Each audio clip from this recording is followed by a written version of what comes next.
सह वीर्यं करवावहै सह वीर्यं करवावहै तेजस्विनावधीतमस्तु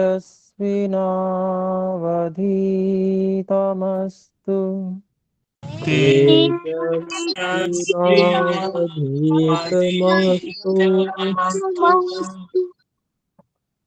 मा विद्विषावहै मा विद्विषावहै ॐ शान्ति शान्ति शान्तिः ॐ शान्ति शान्ति शान्ति। ओम। सत्यार्थ प्रकाश के दशम समुल्लास में हम सखरी निखरी क्या है इस प्रश्न पर थे।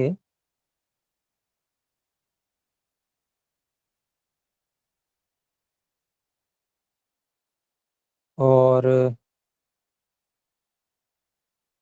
इसके बाद में एक प्रश्न भी हमने पढ़ लिया था, द्विज अपने हाथ से रसोई बना के खावे या शूद्र के हाथ की बनावी खावे। इसका भी उत्तर हो चुका था कि शूद्र के हाथ की बनाई खावे, क्योंकि ब्राह्मण क्षत्रिय और वैश्य वर्णस्थ स्त्री पुरुष विद्या पढ़ाने, राज्य पालने, पशुपालन, खेती और व्यापार के काम में तत्पर रहें।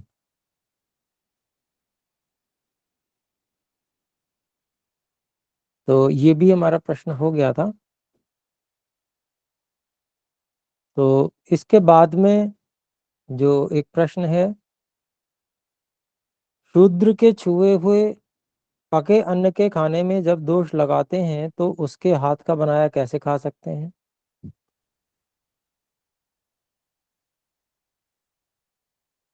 तो यहाँ पर उत्तर देते हैं, यह बात कपोल कल्पित और झूठी है, क्योंकि जिन्होंने गुड़, चीनी, घृत, दूध, पिसान, शाक, फल, मूल खाया, उन्होंने जानो सब जगत भर के हाथ का बनाया और उच्छिष्ट खा लिया।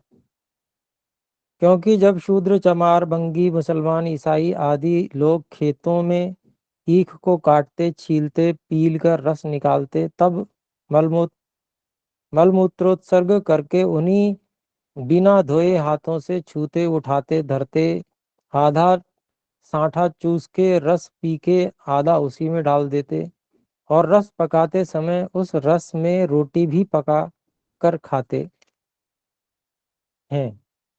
जब चीनी बनाते हैं तब पुराने जूते की, जिसके तले में विष्ठा, मूत्र, गोबर, धूली लगी रहती है, उन्हीं जूतों से उनको रगड़ते हैं। दूध में अपने घर के उच्छिष्ट पात्रों का जल डालते, उसी में घृतादि रखते और आटा पीसते समय भी वैसे ही उच्छिष्ट हाथों से उठाते, और पसीना भी आटे में टपकता जाता है इत्यादि। और फल, मूल, कंद में भी ऐसी ही लीला होती है। जब इन पदार्थों का खाया तो जानो सबके हाथ का खा लिया। तो यद्यपि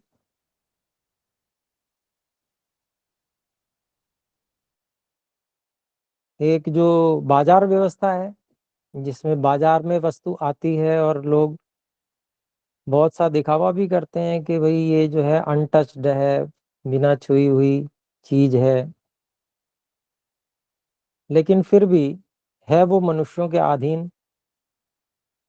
और आजकल तो थूक जिहाद नाम से भी ऐसे और उल्टा सीधा कार्य चल रहा है। तो बहुत से तो जो लोग हैं उन्होंने हिमालय की जो दवाइयाँ हैं वो खाना बंद कर दिया, और हमदर्द की दवाइयाँ खाना बंद कर दिया, थूक के चक्कर में कि भाई इसमें तो थूक भी हो सकता है।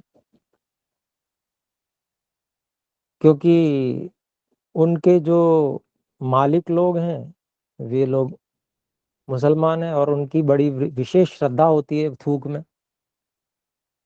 तो सब चीज को वो अपने थूक से पवित्र किया हुआ समझते हैं कि थूक लगा दिया तो वो चीज पवित्र हो गई और बड़ी अच्छी हो गई, ऐसा उनका दिमाग बना दिया गया है। और वो इस कार्य को बड़ा ही धर्म का कार्य समझते हैं।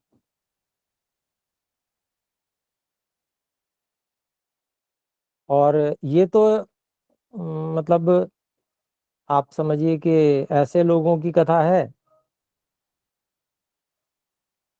जो साफ सुथरे भी रहते हो थोड़े, पर क्योंकि आजकल कुछ पढ़ लिख भी गए हैं मुसलमान लोग, तो वो साफ सुथरे भी रहते हैं, लेकिन थूक से बड़ा प्रेम उनको भी है। और बाकी जो गंदे रहते हैं उनकी तो कथा क्या, उसकी तो कथा अभी यहाँ पर जो महर्षि दयानंद जी ने लिखी थी। तो ये सब गंदगी तमाम इस प्रकार से फैलाई हुई है। और जो एक बाजार व्यवस्था बन गई कि आप बाजार से खरीदिए और खाइए। अब उसमें कुछ लोग कहते हैं खुली चीजें नहीं खाएं, क्योंकि खुली चीजों में ये संभावनाएं हैं, और जो पैक बंद चीजें हैं, पैक बंद चीजों में अलग प्रकार की संभावनाएं हैं, वहाँ केमिकल्स और प्रिजर्वेटिव्स वगैरह की संभावनाएं होती हैं।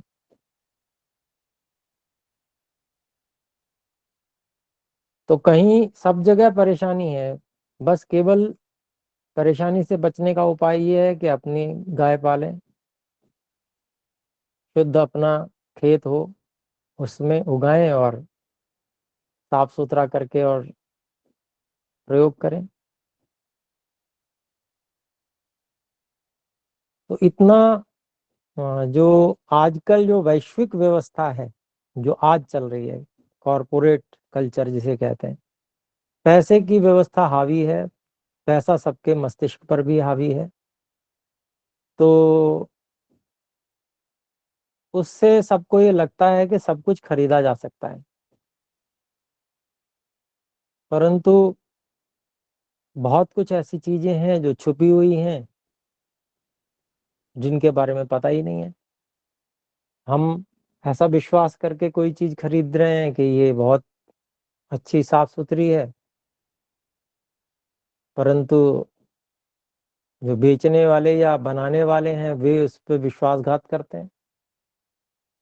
सामान्य रूप से तो कोई भी व्यक्ति धन देता है तो अच्छी चीज के लिए देता है, ये एक विश्वास है। परंतु विश्वासघात करने वाले लोग भी हैं जो स्वच्छता नहीं रखते, गंदगी मचा लेते हैं।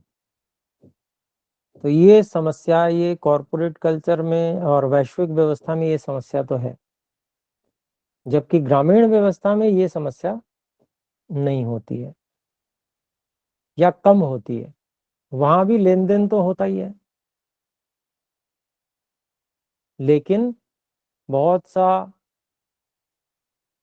जो लेन देन है वो साबुत चीजों का होता है। मान लीजिए गेहूं के बदले कुछ चावल ले लिया, वो भी साबुत ले लिया, धान ले लिया। अब उसको गेहूं को अच्छे से धो साफ करके और सुखा के और फिर उसका प्रयोग, आटा वगैरह खुद ही पीस लेते हैं, चक्की है तो घर में। व्यायाम का व्यायाम हो गया और भोजन की व्यवस्था अलग हो गई। इस तरह से ग्रामीण व्यवस्था में चलता था। अपने घर की गाय भैंस होती थी, दूध बेचने का कोई प्रश्न पहले होता ही नहीं था, सबके घरों में गायें थी। तो बाजार जो है, एक दृष्टि से लोग कहते हैं कि बड़ी सुविधा है, क्योंकि गाय पालने में बंधन है। उस पशु रखा है तो उसकी सेवा आवश्यक है। और धन कमाने में सुविधा ये है कि स्वतंत्रता है। धन तो पैसा रखा हुआ है, उसको कोई सेवा नहीं करनी, उसको तो खर्च करें और अपना जो सुविधा आवश्यक सुविधा है वो उसका लाभ उठा लें। ऐसे करना चाहते हैं लोग। परंतु ये जो वैश्विक व्यवस्था है इसमें बहुत बड़े भयंकर दोष हैं। और दूध के विषय में तो भयंकर केमिकल वाले दूध और ऐसा सुनने में भी आ रहा है आजकल के खपत जो है वो बहुत ज्यादा है और दूध का वास्तविक उत्पादन जो गायों से होता है वो कम है। तो इसका मतलब बाजार में पूर्ति कहाँ से हो रही है? तो केमिकल दूध की हो रही है। तो वैश्विक व्यवस्था और जो ये कॉरपोरेट कल्चर जिसे कहते हैं, इसमें ये कमी तो है। यहाँ तक कि चाइना वाले चावल तक बना दे रहे हैं मशीन में। अब वो भी बना रहे हैं तो कुछ तो उपयोगिता होगी, लेकिन जो ऐसे मशीन से बनी हुई चीज है उसमें वो गुण कैसे आएगा जो धरती से उत्पन्न होती है चीज है, परमात्मा के द्वारा बनाई गई चीज है। जो बीज में शक्ति है धरती से उत्पादन करने की, धरती से खींचने की, अपने बीज के अनुकूल गुणों को खींचने की, जो बीज में शक्ति परमात्मा ने बनाई है, वैसी वैसा कार्य कहाँ कोई कर सकता है? मनुष्य के तो उसमें नहीं है, वश में नहीं है, संभव ही नहीं है उसके लिए, चाहे कितने ही प्रयास कर ले।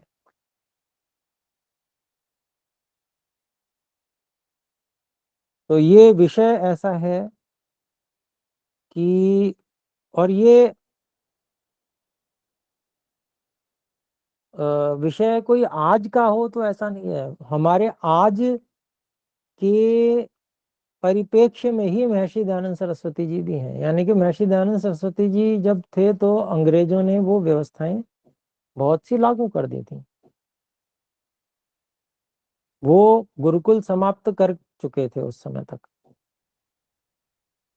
स्कूलों की व्यवस्था शुरू हो गई थी, थोड़ी बहुत छोटी मोटी पाठशालाएं चला करती थी। महर्षि दयानंद जी ने भी उस समय बहुत प्रयास किया कि पाठशालाएं खोलें संस्कृत की, सफल नहीं हो पाई।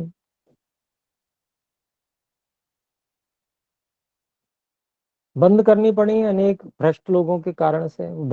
भ्रष्टाचार इतना अधिक तब भी बढ़ा हुआ था, गंदगी इतनी बढ़ी हुई थी, जो अ, आपकी मुगल सभ्यता, मुसलमानों की और अंग्रेजों की सभ्यता, ये इतनी जल्दी भारत में घुल मिल गई कि सब कुछ नष्ट भ्रष्ट हो गया। और उसके लिए उन्होंने उस स्तर पे प्रयास भी किए। उन्होंने जो इस भारतीय संस्कृति की मूल जो भावना थी, जहां से वो व्यवस्थाएं आरंभ होती थी, उस जड़ पे ही आघात किया उन्होंने, समझकर। बहुत उन्होंने पहले, कितने लोग घूमने आए, उन्होंने यहाँ सर्वेक्षण किया कि ये भारत है, भारत में इस तरह से कोई भी व्यक्ति असंतुष्ट नहीं है। बहुत काम किया इस पे, पहले बहुत सर्वेक्षण किया, और उसके बाद में फिर उनको जो मूल बात समझ में आई कि ये गुरुकुली शिक्षा प्रणाली है, ये व्यवस्था है, ये व्यक्तियों के निर्माण का मूल स्रोत है। यहाँ से उत्तम व्यक्ति जो स्वयं सुखी रहने के लिए संतुष्ट रहने को वरीयता देते हैं,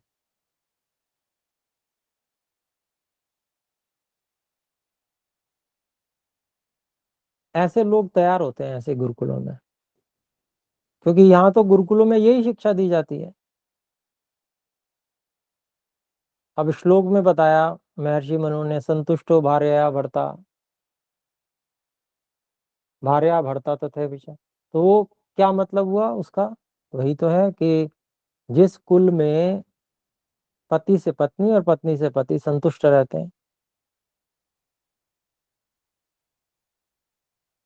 उसमें कल्याण ही कल्याण होता है, निश्चित कल्याण होता है, स्थिर कल्याण रहता है। बड़ी, बहुत बड़ी बात है। तो आज तो समझने का ढंग क्या है, आज कैसे सोचेंगे इसके बारे में कि पति को पत्नी को संतुष्ट रखना चाहिए और पत्नी को पति को संतुष्ट रखना चाहिए। तो इस संसार में कोई किसी को संतुष्ट कर ही नहीं सकता, संभव ही नहीं है। करके देख लीजिए, घरों में झगड़े होते ही इसी बात से हैं कि वो मुझे संतुष्ट नहीं करता, मैं और दूसरा कहता है वो मुझे संतुष्ट नहीं करता है। जो चीज संभव ही नहीं है वो कर कैसे ली जाएगी, ये बताइए। वहां अर्थ समझने की बात यह है कि स्वयं संतुष्ट रहना होता है। भाग में जो आया उसमें संतुष्ट रहना, जो भी पत्नी मिली उससे संतुष्ट रहना, वो मेरा भाग है। मेरे भाग में यही आया है, मैंने ऐसे ही कर्म किए थे जिसके कारण से, ये आस्तिकता है, ये ईश्वर को समर्पण है संतुष्ट रहने में। ये ईश्वर आपने जो व्यवस्था दी, जो मेरे को विकल्प दिए, उसमें से जो भी मैंने चुनाव किया, जो भी मेरे भाग में आया, जैसी भी पत्नी है, जिस भी स्वभाव वाली है, कोई बात नहीं, ये बहुत अच्छा है, यही मेरा भाग है। जो सुख दुख है ये मेरे हैं, मैं संतुष्ट, मुझे संतुष्ट रहना है। सुखी किसको रहना है, मुझे रहना है ना, तो संतुष्ट किसको रहना पड़ेगा, मुझे रहना पड़ेगा। ऐसे ही पत्नी को भी ऐसे ही सोचना होगा। आज जो पति पत्नियों में तलाक और ये सब हो रहे हैं, ये किस कारण से हो रहे हैं? ये जो वैश्विक व्यवस्था है, कॉरपोरेट कल्चर है, इसके कारण से ही हो रहे हैं। क्योंकि उन्होंने बीज वहां से डाला, अंग्रेजों ने। हमारी जो परंपराएं थी, हमारी जो शिक्षाएं थी, उनकी व्यवस्थाओं को ध्वस्त कर दिया और अपनी नई परंपराएं लागू कर दी। उन परंपराओं में व्यक्ति को नौकर बनाना, व्यक्ति को असंतुष्ट बनाना, ये सम्मिलित था। तो आज वही परंपराएं स्कूल कॉलेज के माध्यम से घर घर में, व्यक्ति व्यक्ति में आज देखने को मिल रही है। और सारे समाज में यही असंतोष सारे समाज की व्यवस्थाओं को खाए हुए है, समाप्त कर दिया इसने, धूल धूसरित कर दिया है। तो अभिप्राय क्या है, वही कि एक बात आ गई तो कह दी मैंने कि देखिए, ये जो कहा जा रहा है कि भाई सुख मिलेगा, कल्याण होगा, किसको चाहिए कल्याण? जिसको चाहिए उसको संतुष्ट रहना होगा। नहीं संतुष्ट रहते तो इसका मतलब क्या, कि तुम दूसरे को दुख दोगे। दूसरे को तो दुख तुम तब दोगे जब तुम पहले खुद दुखी हो लोगे। जिसके पास सुख है वो सुख ही देगा।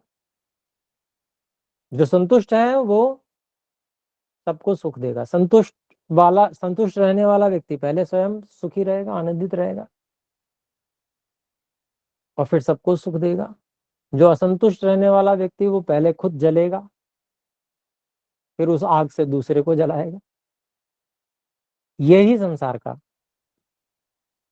धर्रा चल रहा है इस समय। तो जो आजकल घर टूट रहे हैं, तो उसमें हम क्या समझते हैं कि जो इस संबंधों को तोड़ने वाले लोग हैं, क्या वे सुखी रहते हैं? वो अलग रह के क्या सुखी रहते हैं? या आगे किसी से संबंध बनाते हैं तो वो सुखी रह सकते हैं क्या?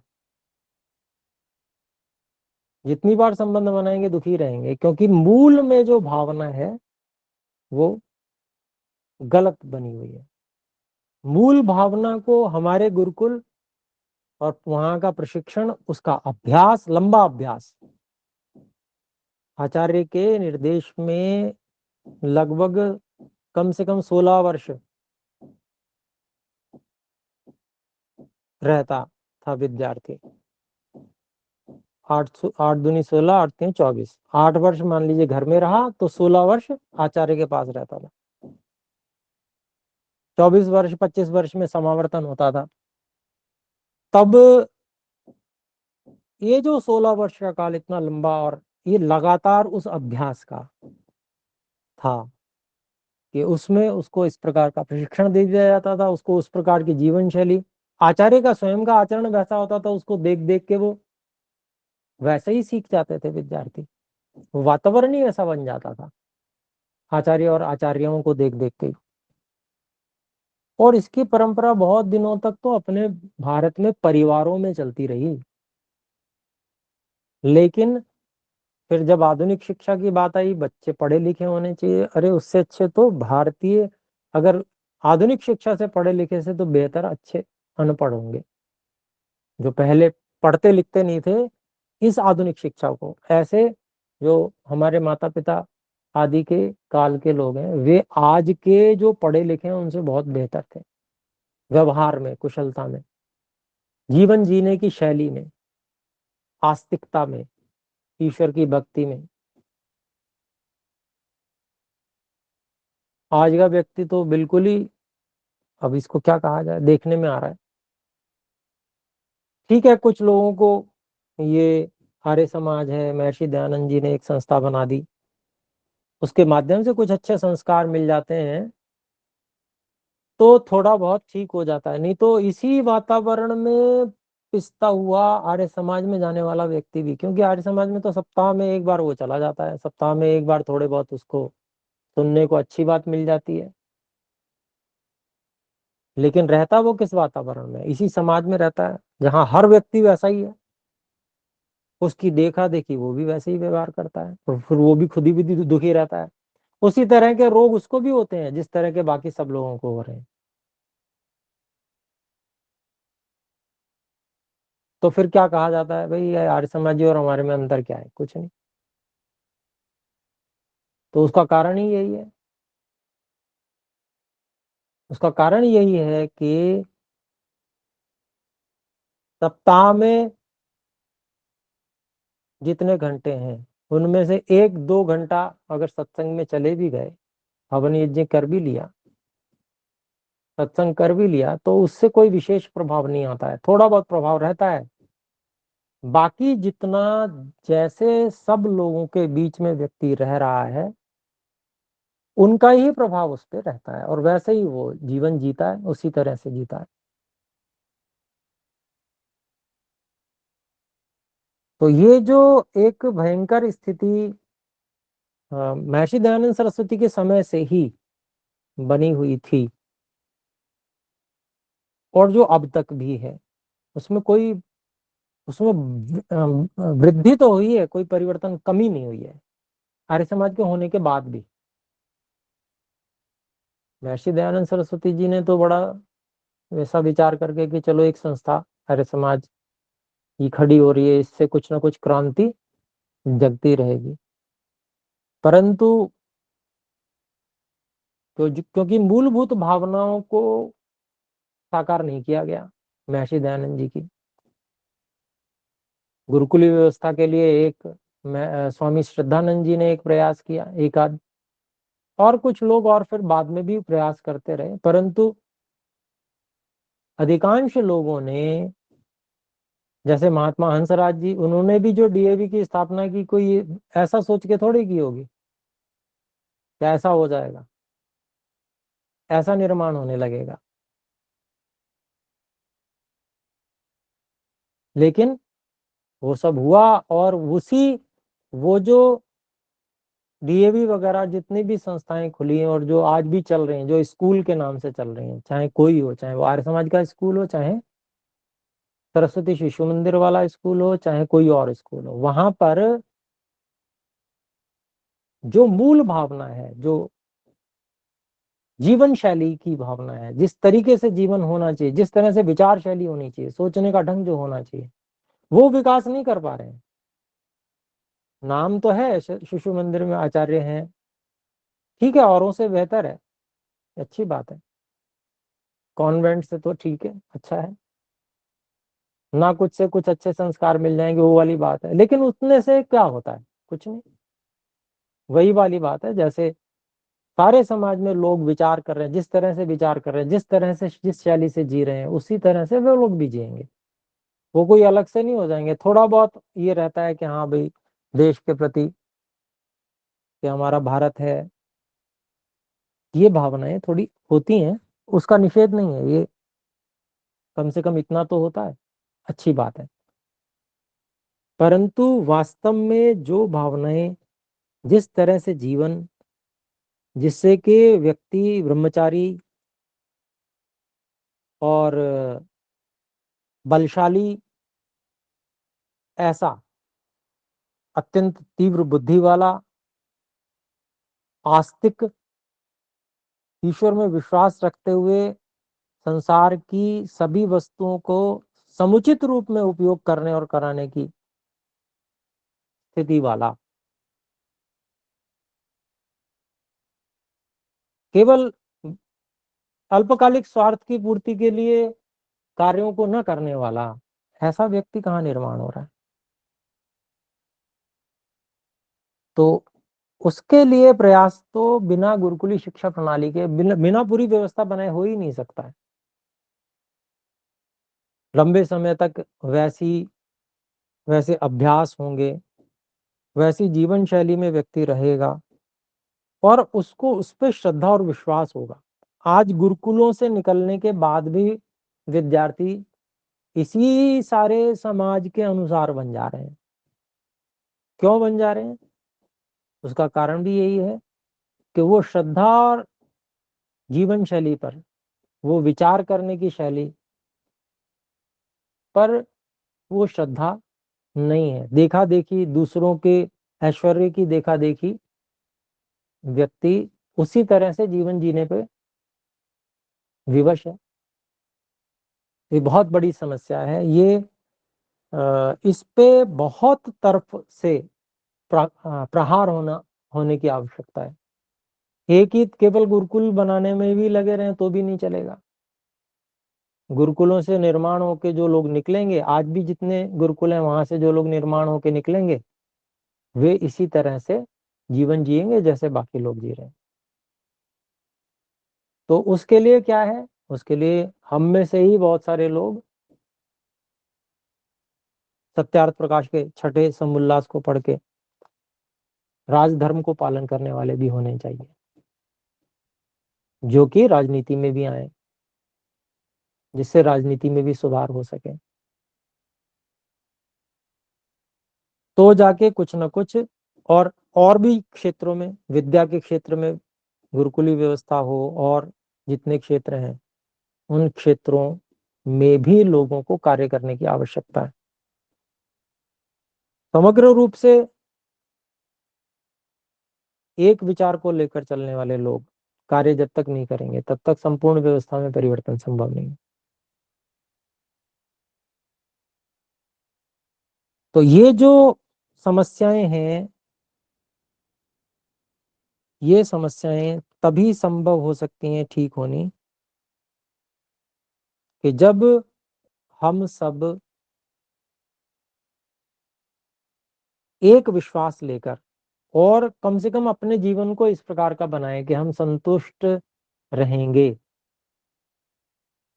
हम छुआछूत नहीं करेंगे, भेदभाव नहीं रखेंगे, अपने जो आर्य हैं, अपनी जो एक ईश्वर को मानने वाले हैं, परमात्मा को मानने वाले लोग हैं, उनमें कोई भेदभाव नहीं है, ऊंच नीच नहीं है। ठीक है, कोई व्यक्ति गंदा रहता है तो उसको साफ सुथरा बनाने के लिए भी हमें प्रयास करना चाहिए। वे भी हमारे ही अंग हैं, हमारे ही भाई हैं। उनको प्रेरणा करना, उनको सुविधा की व्यवस्था करवा देना, उनको अपने, कहीं ना कहीं कोई इस प्रकार का व्यक्ति है जिसको कोई काम नहीं है, तो मान लीजिए उसको कुछ शर्तें लगा के उसके ऊपर कि भाई आप तो साफ सुथरे रहोगे, इस तरह से रहोगे, आपको ये कार्य दिलवा देंगे हम। फिर उसको वो कार्य दिलवा दिया। ऐसे अपने लोगों को प्रयास करके, और जो लोग हमसे दूर हो रहे हैं उनको भी साथ में लेना पड़ेगा। उनको उनके कार्य सौंपना होगा, उनको कार्य सौंप कर उनसे उसी तरह का कार्य ले लेना, और यही उनका सम्मान है। समुचित उनका कार्य उनको करने का अवसर मिले। हमने जो है सब काम अपने ही हाथ में ले लिए। ठीक है, अपने हाथ में ले लिए तो नुकसान किसे? हमें भी है, क्योंकि विद्या की वृद्धि का समय कम होगा ना अपने पास में। अगर हम विद्या की वृद्धि करने में समर्थ हैं और फिर हम उस समय को ऐसे कार्यों में लगा रहे हैं जिसको कोई और कम योग्यता वाला भी कर सकता है, तो हमने समुचित व्यवस्थाएं नहीं बनाई हैं, उसके कारण से हमको हानि उठानी पड़ेगी। विद्या की वृद्धि धीरे धीरे होगी, जैसा कि आज है। तो वो व्यवस्था उस रूप में रखनी, और पहले तो संतुष्ट रहना सीखना और सिखाना, और फिर सबकी आवश्यकताएं पूरी करके, जिससे कम से कम न्यूनतम सबकी आवश्यकताएं पूरी हो। मान लीजिए कोई सेवा करने वाला हमारे यहाँ है, उसकी भी न्यूनतम कुछ न कुछ आवश्यकताएं होती हैं, वो सब उसकी आवश्यकताएं भी पूरी हों, और वो कार्यकर्ता हमारे यहाँ कार्य भी करता रहे, इसकी भी हमको इसका ध्यान रखना पड़ेगा, तो वो हमसे जुड़ा रहेगा। कल्पना कीजिए आज स्थिति क्या होती है। आज स्थिति ये है कि हमने उसकी आवश्यकताएं भी पूरी की, उसकी योग्यता के अनुसार, और उसको कार्य भी दिया, लेकिन दूसरे जो हैं वो लालच देने वाले आ जाते हैं। तो उनकी भी व्यवस्था होनी चाहिए कि भाई हम जो स्थिति में जिस भी तरीके से कार्य कर रहे हैं उसमें हमको संतुष्ट रहना, लालच में नहीं पड़ना। ऐसा भी सिखाना सत्संग के द्वारा पड़ेगा। पति पत्नी है तो पति पत्नी दोनों को भी सत्संग में जाना चाहिए, जिससे कि बुद्धि ठीक चलती रहे। सत्संग में जाने वाले व्यक्ति की बुद्धि ठीक चलती रहती है। मिलते जुलते रहें, बुद्धि ठीक चलती रहेगी। सत्संग करते रहें, एक दूसरे को याद भी दिलाते रहें सच्चाई की, अच्छी बातों की। यही सत्संग है। तो बुद्धि ठीक चलती रहती है तो फिर व्यक्ति संतुष्ट रहता है। बुद्धि जब उल्टी चलनी शुरू हो जाए फिर असंतुष्ट हो जाता है, फिर वो सब झगड़े, सब तरह की झगड़ों की जड़ है वो। तो कैसे भी करके हम सबको अब वर्तमान स्थितियों में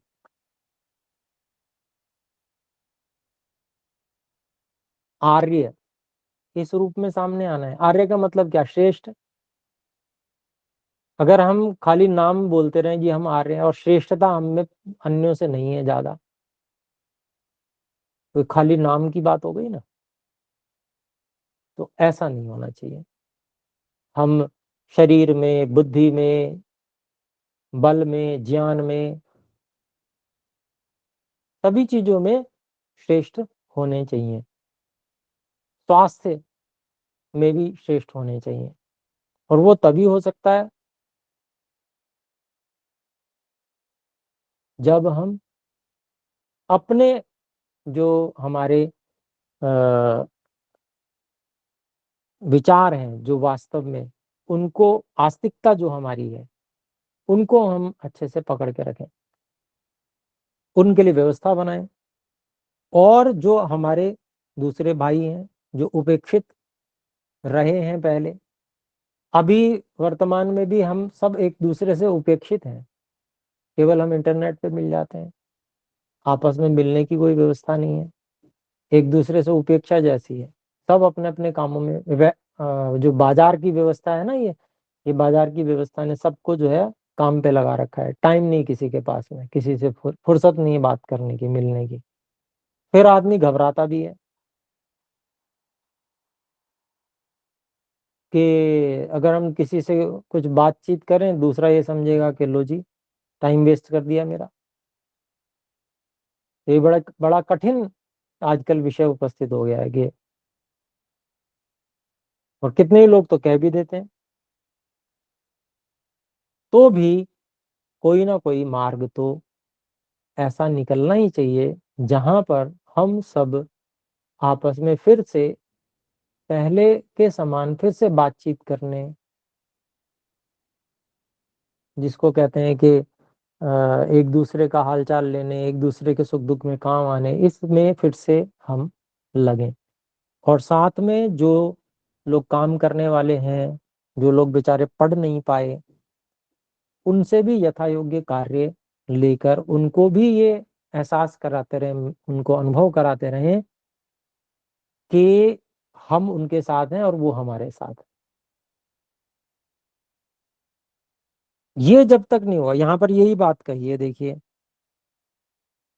कि शूद्र के छुए पके अन्न खाने में जब दोष लगाते हैं तो उसके हाथ का बनाया कैसे खा सकते हैं। ये जो भयंकर भावना छुआछूत की थी, इसने हमारे देश का बड़ा नाश किया। और देखिए उस समय, जिस समय ये चरम पर थी, उस समय महर्षि दयानंद सरस्वती जी इसका कितना भयंकर विरोध कर रहे हैं। उस समय सामान्य व्यक्ति इन व्यवस्थाओं के विरुद्ध बोलने का साहस नहीं कर सकता था। उस समय में उस मूल भावना को, जिससे कि सर्वनाश हो रहा है, उस मूल भावना को महर्षि दयानंद सरस्वती जी ने इसको समझकर, और कि यही नाश का कारण है, उन्होंने उस समय इसको इस पुस्तक में स्थान दिया आपने। तो यही स्थिति पहले जो है दूसरे रूप में थी, आज दूसरे रूप में खड़ी हुई है। आज रूप बदल गया है। आज संपर्क नहीं है। पहले संपर्क होता था तो संपर्क होने पर भी उपेक्षा होती थी। आज संपर्क ही कट गया है। सबने अपने अपने धन की व्यवस्था बना ली। अब किसी को किसी से कोई लेना देना नहीं है। और इसका लाभ कौन उठा रहा है? ये बाजारी व्यवस्था उठा रही है कि हमको कोई सुख दुख है तो हम क्या करेंगे, सीधे डॉक्टर के पास जाएंगे। और भावना भी ऐसी बन गई है कि पत्नी को कुछ हुआ तो मुझे अच्छे से अच्छे डॉक्टर को दिखाया जाना चाहिए।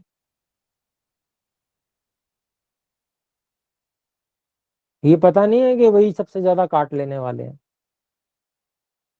उनके चंगुल में जो फंस गया वो तो बस समझ लो कि वो धन भी लूट लेंगे और प्राण तो लूट ही लेंगे। ऐसी स्थिति है। पता नहीं हम में से कोई डॉक्टर हो तो बुरा मानेंगे, लेकिन ये बुरा मानने की बात नहीं है। ये दोष व्यक्ति का नहीं है जो डॉक्टर है, मान लीजिए, ये एक व्यवस्था का ही दोष है।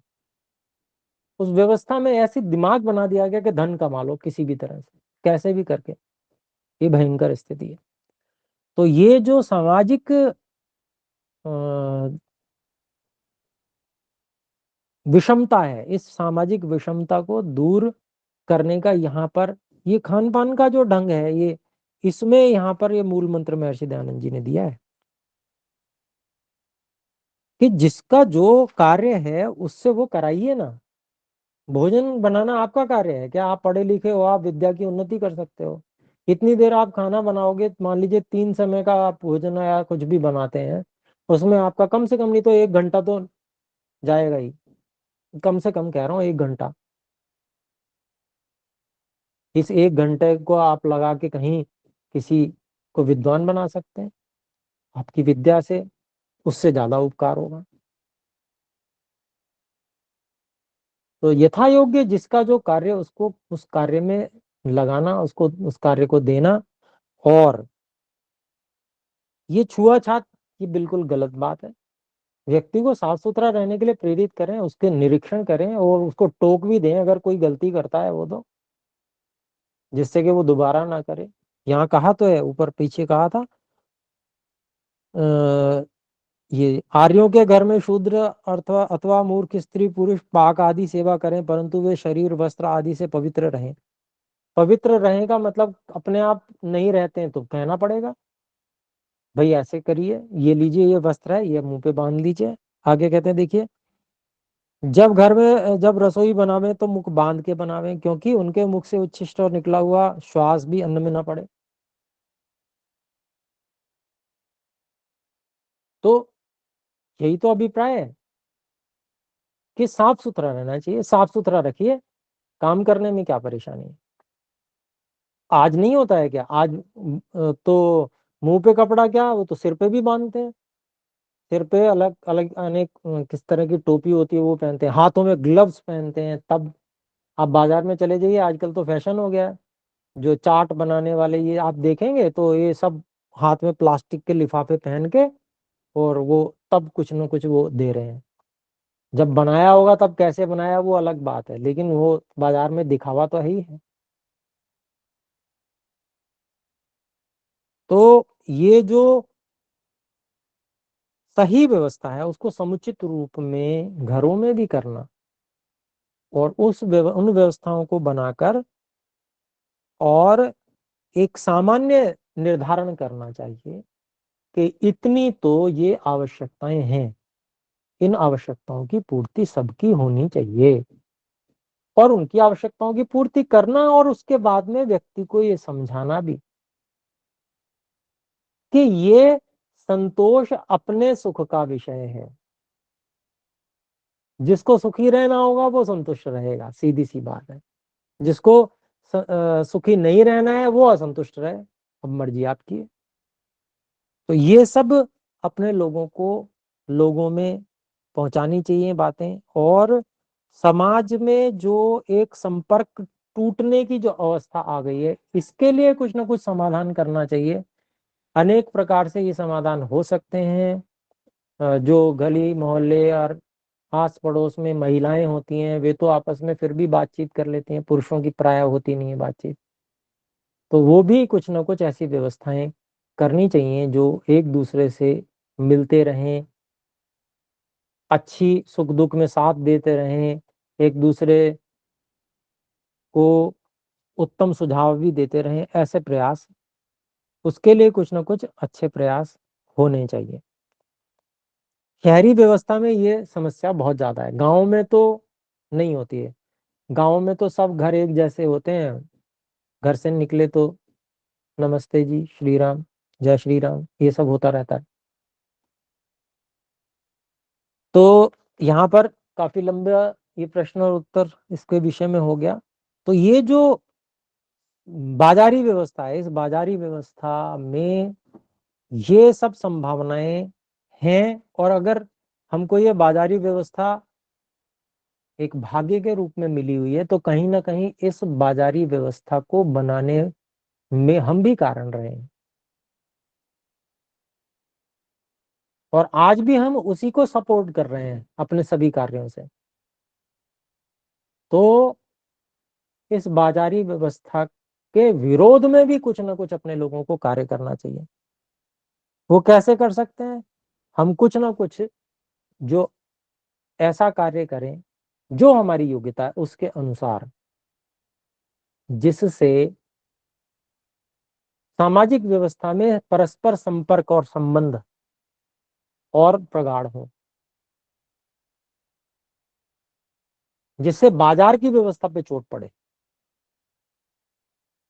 ऐसा कुछ ना कुछ कार्य अपने लिए सोचना चाहिए, और एक राष्ट्र को समर्पित होके, वैदिक व्यवस्था को समर्पित होके, वेद को समर्पित होके, ईश्वर को समर्पित होके, उसको करने के लिए थोड़ा समय जरूर निकालना चाहिए। तब जाके जब सब लोग थोड़ा थोड़ा इस तरह से करेंगे और वो क्रांति का रूप लेगा,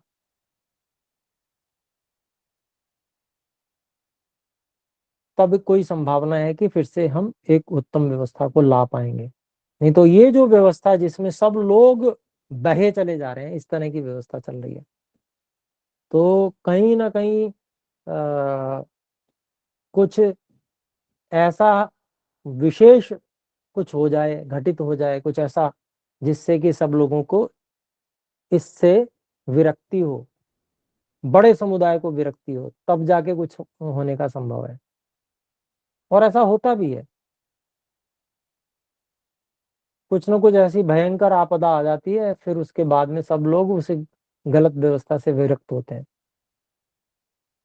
तो चलिए, हम आर्य लोग तो जो कम से कम हैं, उनको तो कम से कम उसका इंतजार नहीं करना चाहिए, बल्कि स्वयं प्रयास में रत रहना चाहिए।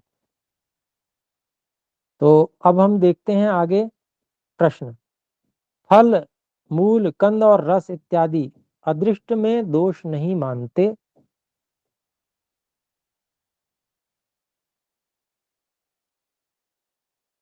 तो फल है, मूल है, कंद है और रस, ये सब जो है ये नहीं देखा हुआ, अदृष्ट का मतलब ये है, उसमें दोष नहीं मानते। तो उत्तर देते हैं, अच्छा तो भंगी व मुसलमान अपने हाथों से दूसरे स्थान में बनाकर तुमको आके देवे तो खाओगे व नहीं, खा लोगे व नहीं। जो कहो कि नहीं तो अदृष्ट में भी दोष है। हाँ, मुसलमान, ईसाई आदि मध्य मांसाहारियों के हाथ के खाने में आर्यों को भी मध्य मांसादि खाना पीना अपराध पीछे लग पड़ता है, परंतु आपस में आर्यों का एक भोजन होने में कोई दोष नहीं दिखता। बहुत बड़ी बात उस समय, जिस समय बहुत ही भयानक स्थिति थी छुआछात की, उस समय महर्षि दयानंद सरस्वती यहाँ पर लिख रहे हैं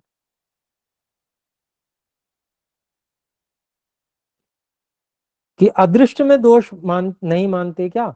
तो इस बात में कहा कि भाई नहीं देखा हुआ, मतलब ये कि पीछे जो बनाए गुड़ बनाया, अब वो हम कैसे बना था वो तो हमने देखा नहीं, अपना उसको साफ मान के हमने खा लिया, तो ये अदृष्ट हो गया। तो कहते हैं कि भाई अगर जो अ, मल आदि साफ करने वाले लोग हैं, या जो अ, मुसलमान लोग हैं जो भयंकर गंदे रहते हैं, तो उस समय तो बहुत ही ज्यादा गंदगी में रहने वाले थे, अब तो आजकल थोड़ा बहुत उनको भी समझ आ गई है, लेकिन तो अपने हाथों से दूसरे स्थान में बनाकर कि भाई ठीक है, हम जो है आपके सामने नहीं बनाते, अपने घर में जाके बना के लेके आके तुमको देंगे, तो खा लोगे क्या। तो जो गंदे रहते हैं तो उनके, तो अदृष्ट में पीछे बनाया हुआ भी नहीं खाएगा व्यक्ति। तो जो कहो कि नहीं तो अदृष्ट में भी दोष है। फिर कहते हैं इससे दूसरी बात, अगली बात कहते हैं कि ईसाई मुसलमान जो शराब आदि पीते और मांसाहारी हैं, उनके हाथ के खाने में आर्यों को भी मद्य मांस आदि खाना पीना अपराध पीछे लग पड़ता है, तो उनके हाथ का मत खाओ, ये मना किया महर्षि दयानंद जी ने। परंतु आपस में आर्यों का एक भोजन होने में कोई दोष नहीं दिखता। भाई आर्य तो मांसाहारी नहीं है, मद्य नहीं पीते, आजकल तो ये भयंकर दोष, उस समय के दोष से इस समय भयंकर दोष लग पड़ा। उस समय आर्य लोग, हिंदू लोग इतने मांसाहारी नहीं थे जितने इस समय हो गए। वही जो यहाँ पर कहा कि ईसाई और मुसलमानों के साथ न खाओ, तो उन्हीं के साथ खाना शुरू कर दिया और वही सीख गए मद्य मांस आदि खाना पीना। तो आज तो अगर हम सब ये ढूंढने के प्रतिशत ढूंढने लगे कि भाई हिंदुओं में, आर्यों में भी कितने प्रतिशत लोग जो हैं वो मांसाहारी नहीं होंगे, तो ये प्रतिशत हमको कम मिलेगा। अधिकांश लोगों ने शुरू कर दिया है, नाम से ब्राह्मण होंगे पर वो मांसाहारी भी होते हैं, कितने ही लोगों को मैंने देखा है। तो ये बहुत बड़ा रोग, ये इस समय ये भी लग चुका है। ये भी इसी बाजार कल्चर, जिसको कहते हैं कॉरपोरेट कल्चर, इसी की देन है। फिर आगे कहते हैं यहाँ पर, ये बात जो ये वाक्य है ना, इसको हमको लिख लेना चाहिए अपने पास में, परंतु आपस में आर्यों का एक भोजन होने में कोई दोष नहीं दिखता। यानी कि भाई एक रसोई में सब शूद्र जो है वो साफ सुथरे होके वो बनाएंगे, सब लोग खाएंगे, वो भी खाएंगे, उनको काम भी मिलेगा। शूद्र का मतलब क्या कि कोई जाति से, यानी कि कोई जन्म से शूद्र, उसको ऐसा नहीं माना जाएगा। यहाँ शूद्र की परिभाषा समझ लेनी चाहिए बहुत स्पष्ट रूप से, जो पढ़ लिख नहीं पाया, चाहे ब्राह्मण के घर से पैदा हुआ हो, जो पढ़ लिख नहीं पाया वह वही शूद्र होगा, जिसमें सामर्थ्य नहीं पढ़ने लिखने। पढ़ना लिखना किस चीज का है, ये अंग्रेजी के ग्रंथ ये वगैरह नहीं, वेद आदि शास्त्र। वेद आदि शास्त्र जो नहीं पढ़ पाया, जिसमें सामर्थ्य नहीं है, वह है शूद्र, उसको वो कार्य सब भोजन आदि बनाने के, साफ शुद्धि करके ये देने चाहिए। तो उसको भी ये लगेगा कि भाई मेरे हाथ का ही खा रहे हैं हम, मैं भी वही खा रहा हूँ, ये भी वही खा रहे हैं, खुद भी खा रहे हैं, खुद अच्छा खा रहे हैं, हमें भी अच्छा ही खाने को दे रहे हैं। तो कम से कम शरीर उसका जो खराब परमाणुओं से या घर पे अलग से बना के खाए उससे अच्छा अच्छा खाएगा तो साफ सुथरा रहेगा, शरीर के परमाणु भी बढ़िया बनेंगे, सात्विक हो जाएंगे। और वेतन भोगी वाले की ये समस्या है कि वो तो अपने घर जाके जैसे मर्जी करेगा।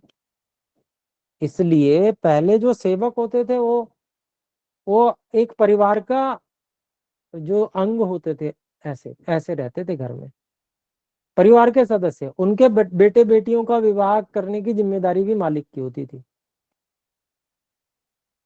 उनका जो खर्चा था जो भी कुछ है वो उठाते थे, अपने परिवार जैसा रखते थे।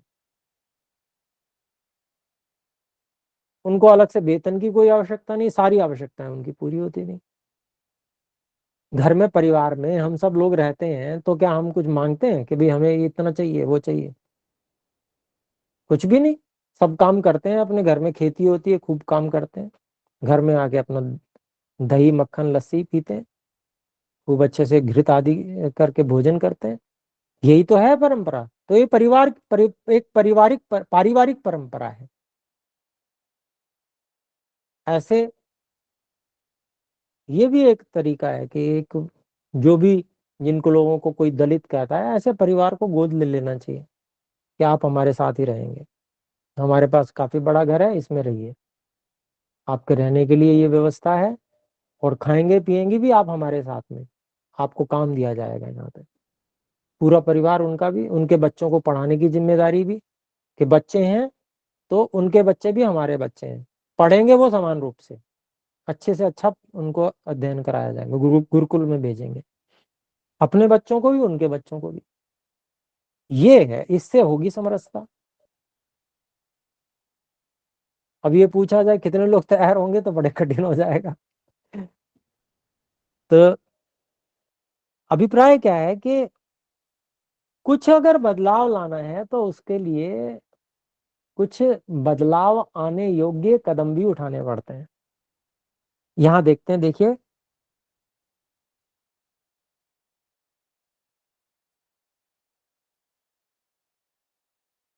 परंतु आपस में आर्यों का एक भोजन होने में कोई दोष नहीं दिखता। जब जब तक एक मत, एक हानि लाभ, एक सुख दुख परस्पर न माने, तब तक उन्नति होना बहुत कठिन है। अब ये कैसे, ये वाक्य कैसे घटित होगा, इस पे दिमाग लगाइए। बुद्धि लगानी है तो ये जो ऋषि ने एक बात लिखी है ना, इस पे दिमाग लगाना। जब तक एक मत, एक हानि लाभ, एक सुख दुख परस्पर न माने, तब तक उन्नति होना बहुत कठिन है। और आगे देखिए, कहते हैं, परंतु केवल खाना पीना ही एक होने से सुधार नहीं हो सकता, किंतु जब तक बुरी बातें नहीं छोड़ते और अच्छी बातें नहीं करते तब तक बढ़ती के बदले हानि होती है। एक आर्य परिवार है, कल्पना कीजिए, ठीक है, वो प्रतिदिन दोनों समय यज्ञ करते हैं, संध्या करते हैं, ईश्वर की उपासना करते हैं, स्वाध्याय करते हैं, स्वाध्याय सब परिवार मिलके। अब ऐसे परिवार के साथ में एक रुद्र परिवार, यानी कि जो पढ़ लिख नहीं पाया, ऐसा परिवार सम्मिलित हो जाए तो सारे संस्कार उसको मिलेंगे या नहीं मिलेंगे? सब कुछ मिलेंगे। सेवा भी करेगा, इन लोगों को पढ़ने पढ़ाने का अधिक समय होगा, या जो भी कार्य वो करते हैं उनको अधिक समय होगा, और उनके बच्चे भी संस्कारित होंगे कि कैसे संतुष्ट रहा जाता है। ये पारिवारिक व्यवस्था है। आज गुरुकुली व्यवस्था नहीं है तो कम से कम पारिवारिक व्यवस्था तो अभी भी जीवित है। पारिवारिक व्यवस्था में भी अब, जिसको माइक्रो फैमिली का कॉन्सेप्ट, कि बहुत छोटा परिवार, बस एक ही बच्चा और दो पति पत्नी, बस इसके अलावा और कुछ नहीं हमारे परिवार में, इससे जो इस गंदगी को दिमाग से निकाल देना चाहिए। ये, इसको मैं तो गंदगी ही कहता हूँ। जिस परिवार में माता पिता सम्मिलित नहीं है, भाई बहन सम्मिलित नहीं है, वो क्या परिवार है? आज तो परिवार भी अगर इस स्तर पे आ रहे हैं तो परिवार भी छिन्न भिन्न है, समझ लीजिए। पाश्चात्यों की जैसी अवस्था आने वाली है। माता पिता वृद्धाश्रम में, घर में पति पत्नी और बालक, और बालक भी बोर्डिंग में, और पति पत्नी में झगड़ा, दोनों अलग अलग, तलाक तलाक तलाक। अब क्या होगा? वो बच्चा किसके पास जाएगा? अपनी माता के पास जाएगा या अपने पिता के पास जाएगा? पता ही नहीं। सारी व्यवस्थाएं छिन्न भिन्न होने वाली हैं। इसलिए यहाँ पर जो ये बात कही महर्षि जी ने, इस बात को समझकर इस पे अमल करने का अपने लोगों को प्रयास करना चाहिए। शहर के बजाय गांव में जीवन जीने के लिए प्रयास करना चाहिए। और जब गांव में रहेंगे, वहां खेती भी होगी, सब पशुपालन होगा, तो उसमें से सबका खर्चा निकल जाता है। वहां व्यक्तियों की भी आवश्यकता होती है। वहां वेतन पे किसी को रखो, इससे अच्छा अपने घर में ही रख लो साथ में। खेत में भी हाथ बटाएगा, घर में भोजन आदि में उसकी पत्नी आदि भी हाथ बटाएगी। तो और विद्या अध्ययन में उसके बच्चों को भी अपना पढ़ें पढ़ाएं। तो ऐसे जीवन जो होगा, तो उससे ये, जब तक एक मत, एक हानि लाभ, एक सुख दुख परस्पर न माने, तब तक उन्नति होना बहुत कठिन है। परंतु केवल खाना पीना ही एक होने से सुधार नहीं हो सकता, सब कुछ होना चाहिए फिर। किंतु जब तक बुरी बातें नहीं छोड़ते और अच्छी बातें नहीं करते, तब तक बढ़ती के बदले हानि होती है। ये अभिप्राय ये है कि एक से नहीं, बल्कि समुदाय, पूरा समाज इस तरह से परिवर्तित हो, तब जाके कुछ विशेषता आवे। आगे देखिए क्या कहते हैं महर्षि जी। विदेशियों के आर्यावर्त में राज्य होने के कारण आपस की फूट, मतभेद, ब्रह्मचर्य का सेवन न करना, विद्या न पढ़ना पढ़ाना, व बाल्यावस्था में अस्वयंवर विवाह, विषयासक्ति, मिथ्या भाषण आदि कुलक्षण, वेद विद्या का अप्रचार आदि कुकर्म है। जब आपस में भाई भाई लड़ते हैं, तभी तीसरा विदेशी आकर पंच बन बैठता है। क्यों तुम लोग महाभारत की बातें जो 5 सहस्त्र वर्ष पहले हुई थीं, उनको भी भूल गए? देखो, महाभारत युद्ध में सब लोग लड़ाई में सवारियों पर खाते पीते थे। आपस की फूट में कौरव पांडव और यादवों का सत्यानाश हो तो गया सो गया, परंतु अब तक भी वही रोग पीछे लगा है। न जाने यह भयंकर राक्षस कभी छूटेगा व आर्यों को सब सुखों से छुड़ाकर दुख सागर में डुबा मारेगा। उसी दुष्ट दुर्योधन गोत्र हत्यारे स्वदेश विनाशक नीच के दुष्ट मार्ग से आर्य लोग अब तक भी चलकर दुख बढ़ा रहे हैं। परमेश्वर कृपा करे कि यह राजरोग हम आर्यों में से नष्ट हो जाए। पर ईश्वर से की हुई, परमात्मा से की हुई जो महर्षि दयानंद जी की प्रार्थना है, वो अभी तक भी सफल नहीं हो पाई है। आज भी वही राजरोग लगा हुआ है। तो ये बड़ा भयंकर है। ये जो भावना एक हृदय से निकली हुई, एक राष्ट्रभक्ति की जो भावनाएं होती है ना, ये वो भावनाएं हैं। और आज भी बहुत सारे लोग इन्हीं भावनाओं से प्रेरित होकर कार्य कर रहे हैं। बहुत से कर भी रहे हैं, और बहुत सो ने किया भी है। परंतु कम पड़ जाता है। कम क्यों पड़ जाता है? इसीलिए पड़ जाता है क्योंकि क्रांति के रूप में वो नहीं आ पाता। सब लोगों में वो भाव आना चाहिए, वो जागृति आनी चाहिए। हमने पढ़ लिया सत्यार्थ प्रकाश, सत्यार्थ प्रकाश पढ़ने से जो प्रेरणा मिली, उसको जीवन में धारण करने में बहुत कठिनाई है। बहुत कुछ परिवर्तन करना पड़ेगा। पर क्या हम थोड़ा थोड़ा भी नहीं कर सकते? थोड़ा थोड़ा तो कर ही सकते हैं। कम से कम ये आग तो जलेगी, भले ही कम जले, लेकिन अंगारा तो बना रहेगा ना कि हाँ हमको ऐसे होना है। तो वो करने के लिए कुछ ना कुछ इस व्यवस्था के विरोध में हमको करना ही चाहिए, कुछ ना कुछ तो करना ही चाहिए इस बाजार की व्यवस्था को नष्ट करने के लिए, और अपनी व्यवस्था जो वैदिक व्यवस्था है, परंपराएं जो हमारी हैं, उनको वापस लाने के लिए हमें कुछ ना कुछ प्रयास तो अवश्य करना चाहिए। वो किसी भी रूप में हो सकता है। तो समय समाप्त हुआ। आइए एक बार ओम की ध्वनि करें, ईश्वर से प्रार्थना करें कि जिन महापुरुष महर्षि दयानंद सरस्वती जी को हम सब कुछ मानते हैं, उनकी बातों से इतना प्रभावित होते हैं, उनसे अपने अंदर प्रभाव को ग्रहण करके कुछ ना कुछ हम क्रांति के रूप में करने का प्रयास करें। आइए ओम का उच्चारण।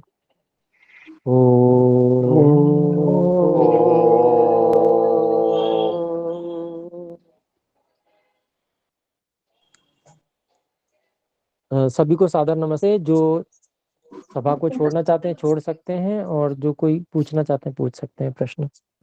नमस्ते आचार्य जी। नमस्ते जी। ओम। नवीन जी कुछ कहना चाहते हैं? हाथ ऊपर है या गलती से हो गया? जी नमस्ते आचार्य जी। जी नमस्ते।